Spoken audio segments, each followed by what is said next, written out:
wabarakatuh. Di sini kami akan menjelaskan materi yang bertemakan pelapisan sosial, perbedaan sosial, interaksi sosial, konflik sosial, dan integrasi sosial. Sebelumnya perkenalkan dulu kami dari kelompok 1 yang beranggotakan Askia Muzakir, Nurul Nikmah, Anissa Herlianti, dan Nurmini Wahdah. Di sini saya akan menjelaskan materi yang pertama, yaitu pelapisan sosial. Pertama, pengertian pelapisan sosial. Secara terminologis, stratifikasi atau stratification berasal dari kata strata atau stratum yang berarti rendah. Secara terminologi, stratifikasi sosial mengacu pada pembagian manusia ke dalam bidang-bidang atau strata yang dapat dibentuk secara vertikal seperti lapisan-lapisan bumi yang tersusun di atas, di tengah, dan di bawah. Fuad Hasan mendefinisikan lapisan sosial sebagai strata atau orang-orang yang sama dalam rangkaian satuan status sosial. Stratifikasi sosial pada dasarnya berbicara tentang penguasaan sumber daya sosial. Sumber daya sosial adalah hal-hal yang dianggap berharga oleh masyarakat, tetapi jumlahnya terbatas, sehingga untuk memperoleh diperlukan upaya-upaya tertentu. Yang kedua, penyebab terjadinya stratifikasi sosial. Munculnya suatu sistem lapisan dalam masyarakat dapat terjadi dengan sendirinya, atau sengaja diatur untuk mencapai suatu tujuan bersama. Sistem lapisan sosial yang sengaja disusun biasanya mengacu pada pembagian kekuasaan dan wewenang formal dalam organisasi formal. Agar masyarakat manusia dapat hidup tertib, kekuasaan dan wewenang yang ada harus secara teratur dibagi menjadi organisasi vertikal dan horizontal. Jika tidak, kemungkinan besar akan terjadi konflik yang membahayakan keutuhan masyarakat. Kriteria yang menyebabkan stratifikasi sosial. Yang pertama, besarnya kekayaan. Seseorang dan kekayaan yang paling banyak berada di tingkat atas dan sebaliknya di tingkat bawah. Yang kedua, besar kecilnya kekuasaan. Kewenangan yang paling besar menduduki tingkat paling atas, misalnya presiden, menteri, gubernur, bupati atau wali kota, atau sekurang-kurangnya ketua RT. Yang ketiga, yang menempati tempat tinggi dalam masyarakat, terutama dalam masyarakat yang masih tradisional. Biasanya adalah kelompok kiai atau ulama, ustadz, tokoh-tokoh adat, orang tua, dan seseorang yang memberikan pelayanan terhadap masyarakat dalam hal tertentu. Keempat, tingkat pendidikan. Ukuran ilmu seseorang atau kelompok dengan tingkat pendidikan tinggi yang biasanya menempati posisi tertinggi dalam masyarakat, misalnya kedudukan sarjana lebih tinggi dari seseorang yang tamat SMA atau SMK. Sistem stratifikasi sosial dalam masyarakat. Yang pertama, kedudukan status. Jabatan dalam suatu jabatan sering dibedakan menjadi kedudukan sosial. Posisi adalah tempat atau kedudukan seseorang dalam suatu kelompok sosial dalam hubungannya dengan orang lain. Kedudukan orang berkaitan dengan ruang lingkup, pergaulan, gengsi, hak, dan kewajiban. Secara abstrak, posisi berarti tempat seseorang dalam suatu pola tertentu. Bahkan seseorang dapat memiliki posisi yang berbeda dalam beberapa pola kehidupan. Pitirim A. Sorokin menggambarkan kedudukan seseorang dalam hubungannya dengan orang lain mengenai berbagai hal. Pertama, jabatan atau pekerjaan. Kedua, pendidikan atau keluasan ilmu. Yang ketiga, penguasaan atas kekayaan. Yang keempat, reputasi sosial. Yang kelima, keturunan. Dan keenam, agama. Ketiga, berbagai pendekatan dalam memahami strata sosial. Yang pertama, pendekatan bertujuan. Stratifikasi sosial ditentukan berdasarkan kriteria objektif meliputi pendapatan, lama dan tingkat pendidikan, dan jenis pekerjaan. Kelas sosial atau klasifikasi sosial pada dasarnya adalah cara hidup yang membutuhkan banyak uang untuk hidup sesuai dengan cara hidup orang-orang dari kelas atas. Namun, sejumlah uang tidak menjamin status sosial kelas atas secara langsung. Kedua, pendekatan subjektif. Kelompok sosial dirumuskan menurut pandangan anggota masyarakat yang menilai dirinya dalam hierarki kedudukan dalam masyarakat. Kebanyakan sosiologi percaya bahwa kelas sosial adalah kenyataan meskipun tidak semua orang menyadarinya. Metode reputasi. Kelompok sosial dirumuskan menurut pandangan anggota masyarakat di mana masyarakat menempatkan semua orang di dalamnya. Stratifikasi masyarakat diberi kesempatan untuk memiliki kelompok masyarakat yang telah diidentifikasi. Secara sosiologis, kedudukan status seseorang dalam masyarakat dibagi menjadi 3 jenis. Yang pertama, status tertulis. Status ini dimaknai dengan kedudukan seseorang dalam masyarakat tanpa memandang perbedaan. Posisi ini diperoleh sejak lahir, misalkan kedudukan anak seorang bangsawan. Yang kedua, res status. Kedudukan seseorang diperoleh melalui usaha yang dilakukan secara teratur, bukan diperoleh sejak lahir. Posisi ini terbuka bagi siapa saja yang memiliki kemampuan berdasarkan kemampuan masing-masing. Misalnya, siapa saja yang bisa menjadi dokter, pengusaha, anggota DPR, presiden, guru, hakim, dan sebagainya. Yang ketiga, peran atau role. Peran merupakan aspek yang paling dinamis dari kedudukan, yaitu apabila seseorang melaksanakan hak dan kewajibannya sesuai dengan kedudukannya, maka orang tersebut memenuhi suatu peranan mengacu pada fungsi, yang berarti bahwa seseorang menempati posisi tertentu dalam masyarakat dan memenuhi peran dapat menuntun seseorang untuk bertindak karena fungsi peran itu sendiri adalah yang pertama memberikan arahan dalam proses sosialisasi nilai, yang kedua warisan tradisi, kepercayaan, nilai, norma, dan pengetahuan, yang ketiga dapat menjadi alat pemersatu kelompok atau organisasi, yang keempat menyalakan sistem kontrol atas kehidupan orang-orang.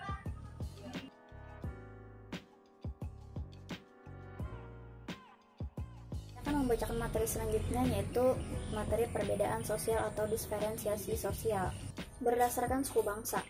Suku bangsa atau ethnic group merupakan suatu golongan masyarakat yang terikat atas kesatuan ciri-ciri, asal-usul, wilayah, adat, dan kebudayaan. Di antaranya 1. Tipologi fisik seperti jenis rambut, warna kulit, dan lain sebagainya. Kedua, bahasa yang digunakan. Ketiga, adat istiadat. Keempat, kesenian. Dan yang kelima, adanya kesadaran kolektif. Disebut kelompok etnik apabila telah mengembangkan subkultural sendiri secara sosial. Ciri-ciri pengelompokan suku bangsa: 1. Bahasa atau dialek memelihara keakraban dan kebersamaan antara warga suku bangsa. 2. Polanya sosial kebudayaan. 3. Terikat dalam satu kelompok. 4. Kecenderungan mengelompokkan diri pada kelompoknya. Dan yang terakhir, perasaan keterikatan kelompok. Kemudian yang berdasarkan agama. Sebagaimana yang kita tahu bahwa setiap agama memiliki sistem kepercayaan, sistem ritual, juga memiliki kelompok penganut yang disebut dengan umat, seperti umat Islam, umat Katolik, umat Protestan, umat Hindu, umat Buddha, dan sebagainya. Dengan demikian, umat merupakan penggolongan warga masyarakat berdasarkan agama yang dianut. Menurut A.L. Kruber, seorang ahli somatologi atau ilmu yang mempelajari ras-ras manusia dibedakan menjadi 5 macam, yakni 1. Ras Australoid. Ras Australoid yaitu merupakan penduduk asli dari benua Australia yang dikenal dengan suku aborigin. Ciri-ciri fisiknya hampir sama dengan ciri-ciri fisik suku yang tersebar di Irian Jaya, yakni bertubuh sedang, memiliki rambut keriting, bermata hitam, bibir tebal, kulit hitam, dan lain sebagainya. Yang kedua, ras Mongoloid, yaitu penduduk asli wilayah Asia dan Amerika. Secara garis besar, mereka diklasifikasikan atas 3 golongan, yaitu 1. Asiatik Mongoloid, yang tersebar di daerah Asia Utara, Asia Timur, dan Asia Tengah. 2. Malayan Mongoloid, yang tersebar di kawasan Asia Tenggara seperti Thailand, Filipina, Malaysia, Indonesia, dan penduduk asli Taiwan. 3. American Mongoloid, yaitu penduduk asli benua Amerika yang terdiri dari orang Eskimo di Amerika Utara dan penduduk Terra del Fuego di Amerika Selatan. Secara umum, ras ini berciri rambut lurus, mata sipit, kulit kuning, bibir tipis, dan sebagainya. Kemudian yang ketiga, ras Caucasoid, yaitu penduduk wilayah Eropa dan Asia Utara. Mereka antara lain 1. Orang-orang Nordik di Eropa Utara, 2. Orang-orang Alvin di Eropa Tengah dan Timur, 3. Orang-orang Mediterranean di kawasan Laut Tengah, Afrika Utara, Armenia, Arab, dan Iran, dan yang keempat, orang Indik di kawasan India, Pakistan, Afghanistan, Bangladesh, dan Sri Lanka. Yang keempat, ras Negroid, yaitu penduduk asli wilayah Afrika dan sebagian wilayah di Asia. Di antaranya, bangsa Afrika Negroid yang di kawasan Afrika, bangsa Negrito di Afrika Tengah, Semenanjung Melayu, Filipina, dan bangsa Melanesia di Melanesia dan Pulau Iran. Yang terakhir, yang kelima, yaitu ras-ras khusus. Ada beberapa ras yang tidak tergolong ke dalam salah satu ras yang ada di antaranya bangsa Bushan di daerah gurun, bangsa Feduit di pedalaman Sri Lanka dan Sulawesi Selatan, bangsa Polinesian di kepulauan Mikronesia dan Polinesia, dan bangsa Ainu di kepulauan Karafuto dan Hokkaido. Kemudian heterogenitas masyarakat berdasarkan profesi. Pada setiap pekerjaan dan profesi tentu memerlukan keterampilan dan penguasaan ilmu, serta memiliki fungsinya masing-masing di masyarakat. Hubungan antar orang yang memiliki profesi adalah hubungan horizontal dan saling menghargai biarpun berbeda fungsinya. Heterogenitas jenis kelamin. Perbedaan jenis kelamin akan tetap mendatangkan kesejajaran yang saling membutuhkan dan melengkapi. Oleh karenanya patut dikatakan sebagai hubungan horizontal. Kemudian, berdasarkan profesi. Profesi adalah pekerjaan yang perlu keahlian khusus dan profesional. Contohnya guru, dokter, arsitek, seniman, militer, olahragawan, polisi, tentara, pegawai bank, petani, pedagang, pengusaha, dan lain sebagainya.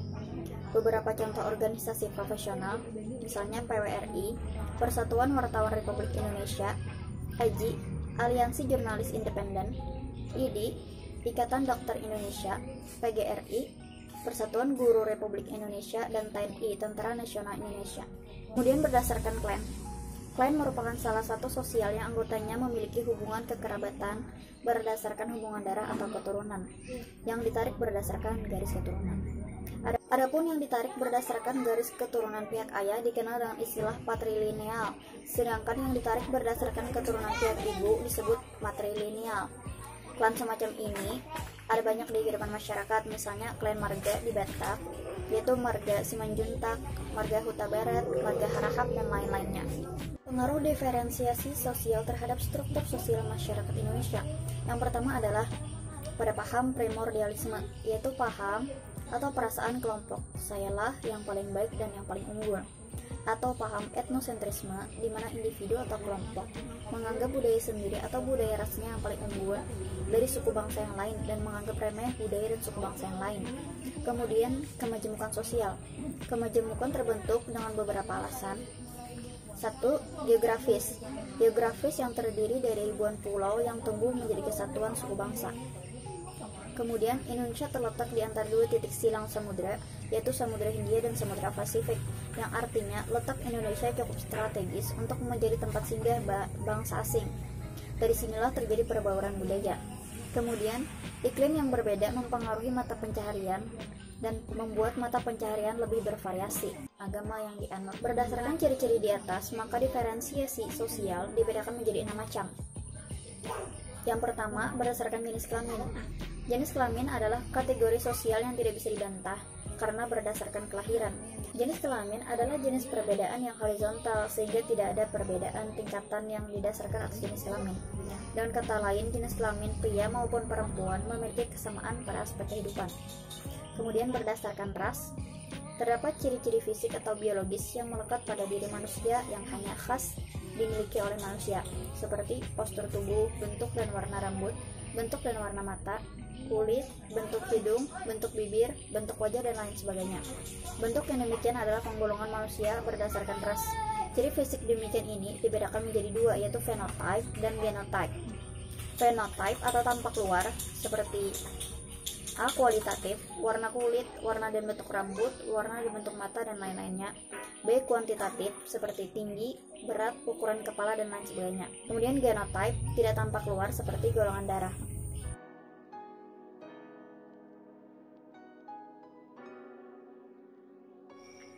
Selanjutnya, interaksi sosial. Secara umum, interaksi sosial adalah hubungan timbal balik antara individu dengan individu maupun kelompok atau kelompok dengan kelompok. Bentuk umum dari sebuah proses sosial adalah interaksi sosial, dan bentuk-bentuk lain dari proses sosial hanyalah sebuah bentuk khusus dari sebuah interaksi. Dengan begitu, yang dapat disebut dengan proses sosial hanyalah interaksi sosial itu sendiri. Interaksi sosial adalah kunci dari semua kehidupan sosial. Tanpa adanya interaksi sosial, tidak akan mungkin ada kehidupan secara bersama-sama. Ciri-ciri interaksi sosial. Pertama, jumlah pelaku lebih dari satu orang. Yang kedua, adanya komunikasi menggunakan simbol-simbol tertentu. Simbol yang paling umum digunakan untuk berkomunikasi adalah bahasa. Yang ketiga, dalam interaksi sosial juga ada dimensi waktu, yaitu masa lalu, masa kini, dan masa depan. Yang keempat, adanya tujuan yang ingin dicapai. Tujuan tersebut dapat menentukan apakah interaksi akan mengarah kepada kerjasama atau mengarah kepada pertentangan. Bentuk-bentuk interaksi sosial asosiatif. Pertama, kerjasama adalah suatu bentuk interaksi sosial di mana orang-orang atau kelompok-kelompok bekerja sama, saling tolong-menolong untuk mencapai tujuan bersama. Yang kedua, akomodasi adalah suatu proses penyesuaian diri individu atau kelompok manusia yang semula saling bertentangan, kemudian berupaya untuk mengatasi ketegangan. Yang ketiga, akulturasi adalah penerimaan unsur-unsur baru untuk menjadi suatu kebudayaan baru tanpa menghilangkan unsur-unsur yang lama. Yang keempat, asimilasi adalah usaha-usaha untuk meredakan perbedaan antara individu atau kelompok guna mencapai satu kesepakatan berdasarkan kepentingan dan tujuan bersama. Bentuk-bentuk interaksi sosial disosiatif. Pertama, kompetisi atau persaingan adalah bentuk interaksi sosial disosiatif di mana orang-orang atau kelompok-kelompok berlomba meraih tujuan yang sama. Yang kedua, kontravensi adalah bentuk interaksi sosial disosiatif berupa sikap menentang dengan tersembunyi agar tidak adanya perselisihan atau konflik terbuka. Yang ketiga, konflik sosial atau pertikaian, yakni bentuk interaksi sosial disosiatif yang terjadi karena perbedaan paham dan kepentingan antar individu atau kelompok. Materi yang selanjutnya yaitu konflik sosial. Konflik dapat dilihat sebagai sebuah perjuangan antar individu atau kelompok untuk memenangkan suatu tujuan yang sama-sama ingin mereka capai. Kekalahan atau kehancuran pihak lawan dilihat oleh yang bersangkutan sebagai sebuah tujuan utama untuk memenangkan tujuan yang ingin dicapai. Berbeda dengan persaingan atau kompetisi yang memiliki tujuan utama, pencapaian kemenangan melalui keunggulan prestasi dari yang bersaing, maka dalam konflik tujuannya adalah penghancuran pihak lawan. Karena itu, tujuan untuk memenangkan sesuatu yang ingin dicapai acap kali menjadi tidak sepenting keinginan untuk menghancurkan pihak lawan. Bentuk-bentuk konflik sosial di masyarakat. Surjono Sukanto menyebutkan ada 5 bentuk konflik yang terjadi dalam masyarakat. Yang pertama, konflik pribadi, yaitu konflik yang terjadi di antara individu yang disebabkan karena masalah pribadi. Yang kedua, konflik politik, yaitu konflik yang terjadi akibat adanya kepentingan atau tujuan politis yang berbeda antara seseorang atau kelompok. Yang ketiga, konflik rasial, yaitu konflik yang terjadi di antara kelompok ras yang berbeda karena adanya kepentingan dan kebudayaan yang saling berbenturan. Yang keempat, konflik antar kelas sosial, yaitu konflik yang muncul karena adanya perbedaan kepentingan di antara kelas-kelas yang ada di masyarakat. Yang kelima, konflik yang bersifat internasional, yaitu konflik yang melibatkan beberapa kelompok negara karena perbedaan kepentingan masing-masing negara. Para penyebab konflik sosial. Pertama, perbedaan antara individu dengan individu. Perbedaan pendirian, perasaan akan melahirkan bentrok atau konflik di antara individu. Yang kedua, perbedaan kebudayaan. Perbedaan kepribadian dari individu tergantung pola-pola kebudayaan yang menjadi latar belakang pembentukan serta perkembangan kepribadian. Yang ketiga, perbedaan kepentingan. Perbedaan kepentingan antar individu atau kelompok adalah penyebab atau sumber utama munculnya pertentangan antara kepentingan ekonomi, politik, dan lainnya. Yang keempat, perubahan sosial. Perubahan sosial secara tidak langsung ikut mengubah nilai-nilai yang ada di masyarakat, sehingga memunculkan golongan yang memiliki pendirian berbeda. Materi selanjutnya yaitu integrasi sosial. Integrasi berasal dari kata integration dari bahasa Inggris yang berarti kesempurnaan atau keseluruhan. Integrasi sosial didefinisikan sebagai proses penyesuaian di antara unsur-unsur yang berbeda satu sama lain dalam kehidupan masyarakat sehingga menghasilkan pola masyarakat yang memiliki fungsi kompatibilitas. Definisi lain dari integrasi adalah suatu kondisi di mana kelompok-kelompok etnis untuk beradaptasi dan menjadi konformitas terhadap kebudayaan mayoritas, namun tetap mempertahankan budaya mereka sendiri. Integrasi memiliki rasa kedua, yaitu yang pertama kontrol atas konflik dan penyimpangan sosial dalam suatu sistem sosial tertentu. Yang kedua yaitu menciptakan keseluruhan dan menyatukan unsur-unsur tertentu. Sedangkan yang disebut integrasi sosial adalah ketika dikontrol, dikombinasikan, atau terhubung satu sama lain, itu adalah unsur sosial atau kemasyarakatan. Integrasi sosial mensyaratkan bahwa orang yang tidak bubar meski menghadapi banyak tantangan berupa fisik dan konflik sosial budaya. Itu mengingatkan penganut sistem sosial fungsionalisme selalu terintegrasi struktur di landasan. Yang pertama yaitu masyarakat selalu terintegrasi dalam konsensus, yaitu kesepakatan di antara sebagian besar anggota masyarakat tentang nilai-nilai sosial fundamental dasar. Yang kedua yaitu masyarakat terpadu untuk anggota masyarakat serta anggota berbagai kesatuan sosial. Konflik antara kesatuan sosial dengan kesatuan sosial lainnya akan dinetralisir oleh adanya loyalitas ganda dari anggota masyarakat terhadap berbagai kesatuan sosial.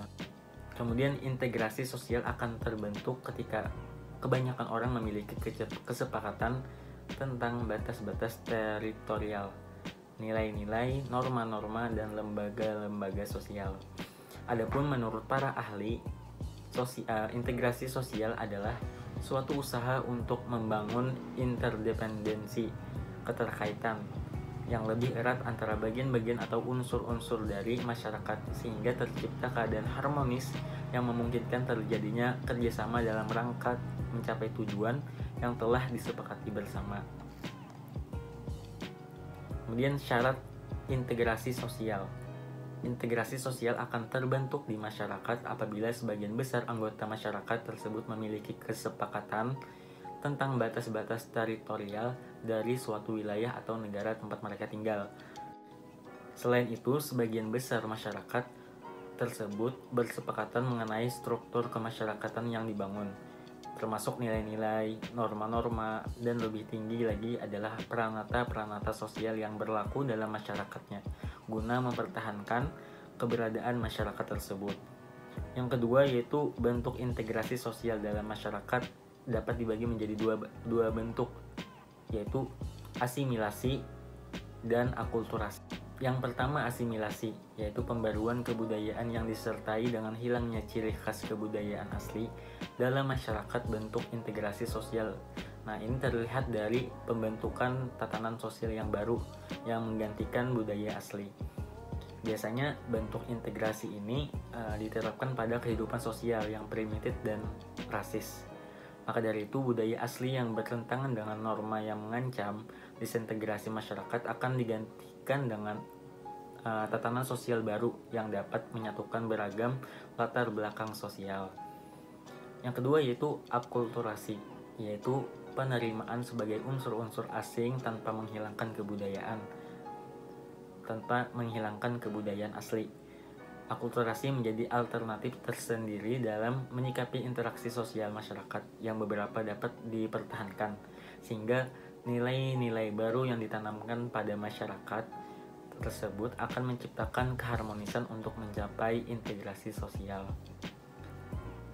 Kemudian faktor integrasi sosial. Nah, terdapat 2 faktor integrasi sosial, yaitu sebagai berikut. Yang pertama, faktor pendorong integrasi sosial. Adanya toleransi terhadap kebudayaan yang berbeda, kesempatan yang seimbang dalam bidang ekonomi, mengembangkan sikap saling menghargai orang lain dengan kebudayaan, adanya perkawinan campur, amalgamasi. Contohnya, adanya musuh bersama dari luar. Kemudian yang kedua, faktor penghambat integrasi sosial. Tingginya heterogenitas masyarakat kelompok, bentuk wilayah kelompok negara yang luas seperti kepulauan, yang menyebabkan beberapa wilayah kebudayaan tertentu menjadi terisolasi. Kemudian ancaman dari dalam dan luar wilayah, pembangunan yang tidak merata. Dan yang terakhir, perasaan in-group yang berlebihan, yang kemudian dapat menimbulkan. Selanjutnya, contoh integrasi sosial. Nah, terdapat beberapa contoh integrasi sosial, yaitu yang pertama, integrasi sosial di sekolah. Contohnya seperti apa? Contohnya integrasi sekolah itu sendiri seperti tempat sekolah itu menjadikan tempat belajar, memahami lingkungan. Misalkan di sekolah setiap orang itu setara, tidak ada siswa yang istimewa, kaya atau miskin itu sama.